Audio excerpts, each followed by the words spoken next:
Hi, it's Mike from Mike's Unboxing Reviews and How To, and today we're going to check out the InWin Polaris RGB fans. Looks pretty good.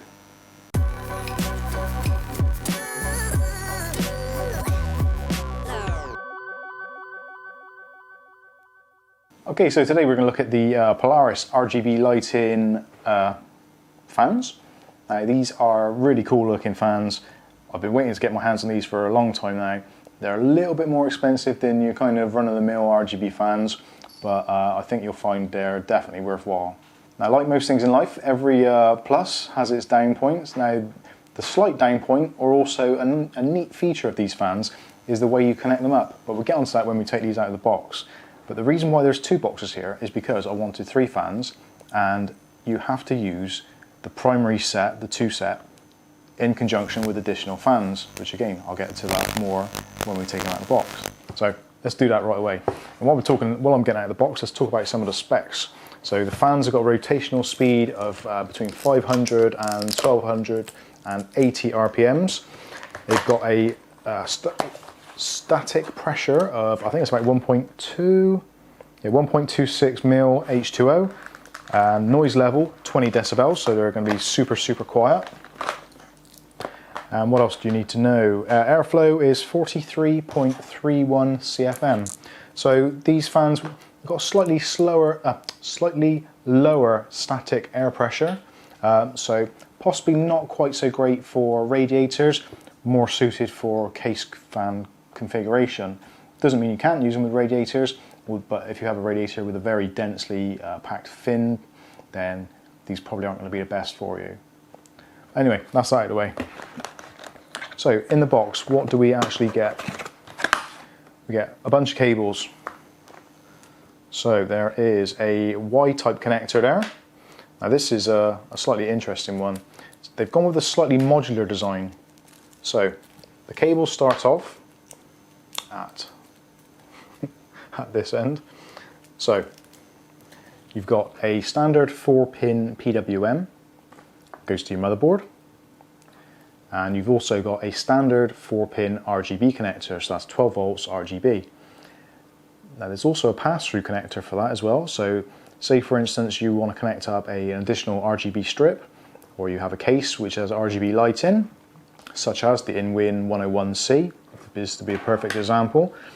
So you connect all that up at the motherboard end, and this is the business end which goes to the fan.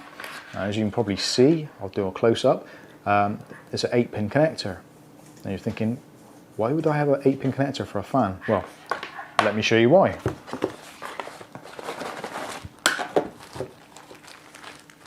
These fans actually, they're amazingly well packaged. Even the bag that it comes in has got a really nice texture to it.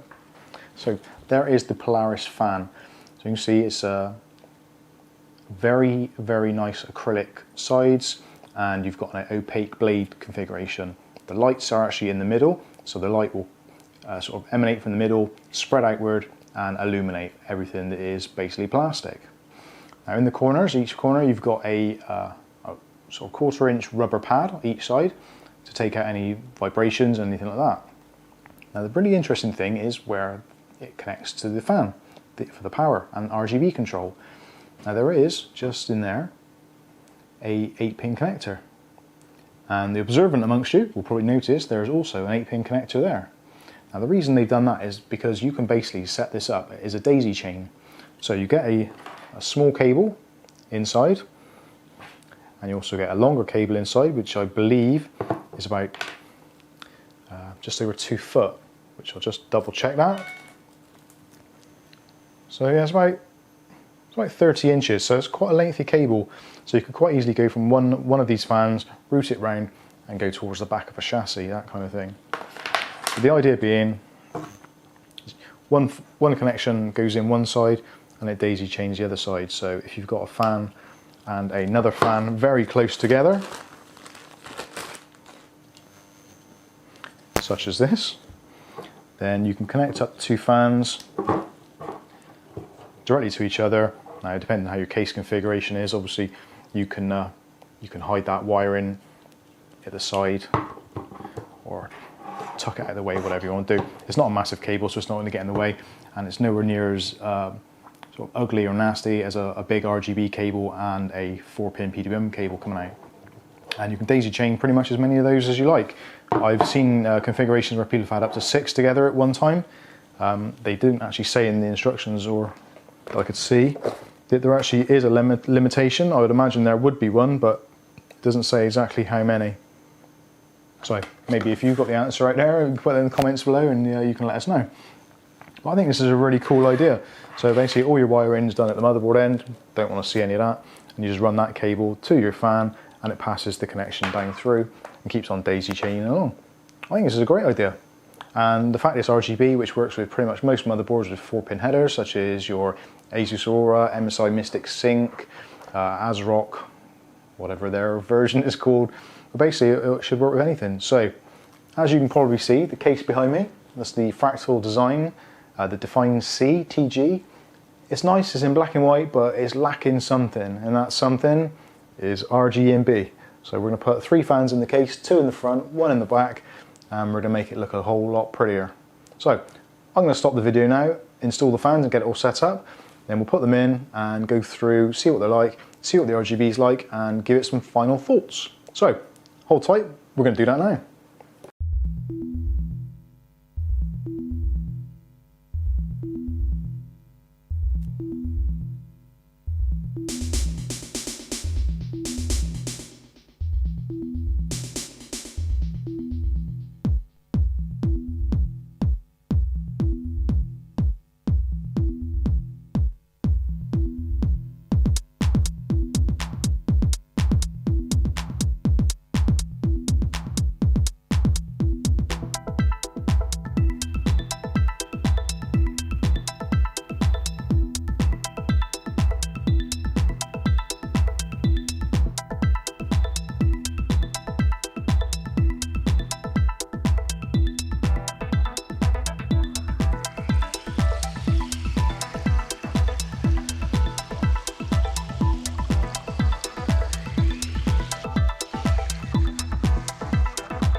Okay, so we're back. The installation went pretty much as I expected. It was super simple. The 4-pin connector I connected up on the motherboard on the far side where the RGB connector was. Both wires then went straight up through the VRM heatsink, out through the rubber grommet out the back, then along the top, down the bottom, into the first InWin fan.